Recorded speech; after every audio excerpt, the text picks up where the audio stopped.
আমার ক্লাসের সবচেয়ে সুন্দরী বান্ধবী আমার ভিডিও শেয়ার করছে, বলতেছে ও আমার গর্ব, ও আমাদের গর্ব।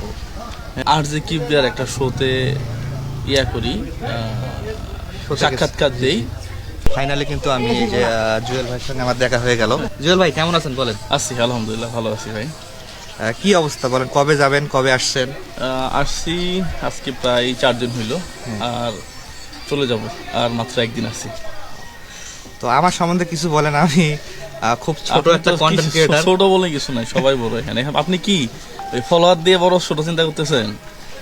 ফলোয়ার দিয়ে মানুষ বড় ছোট হয় না, বড় ছোট হয় মানুষ সে আচরণগত কেমন, হ্যাঁ, তার ভিতরে মনুষ্যত্ব কেমন, সে মানুষ হিসাবে কেমন, এটা দিয়ে মানুষকে বিচার করি। ফলোয়ার দিয়ে মানুষকে বিচার করি না আমি। এই যে পাশে কিন্তু খোকন মামা আসছে, আর ভাইয়েরা আগামীকালকে হয়তো চলে যাবে। হ্যাঁ। আর আমি জানতাম না যে ওনার শ্বশুর বাড়ি আমাদের এলাকায়, তো জানার পর কিন্তু আমি আসলে চলে আসছি ওনার শ্বশুর বাড়িতে। জুয়েল ভাই, যদি একটু সবাইকে বলতেন যে আমাকে একটু সাপোর্ট করার জন্য।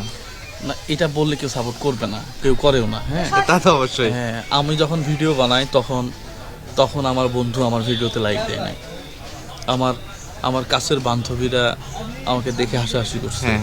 যখন আমি আর যে কিবরিয়ার একটা শোতে করি, সাক্ষাৎকার দেই, দেখি আমার ক্লাসের সবচেয়ে সুন্দরী বান্ধবী আমার ভিডিও শেয়ার করছে, বলতেছে ও আমার গর্ব, ও আমাদের গর্ব।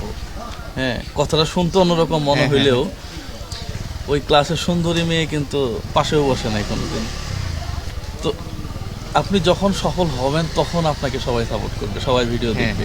এই যে এখন সাপোর্ট করেন, এরপরে 10 second back to back support করলে সাপোর্ট পাবেন। যারা এই টাইপের ভিডিও করে এরা জীবনে সফল হতে পারবে না, একবারে খাতায় লিখে রাখেন। আমি কোনোদিন আমার ভিডিওতে 2 মিলিয়ন হওয়ার আগে কখনো বলি নাই যে শেয়ার করেন। আমার পেজে ফলোয়ার যখন 2 মিলিয়ন, এরপর থেকে আমি বলা শুরু করছি যে আমার ভিডিও পছন্দ হলে শেয়ার করি।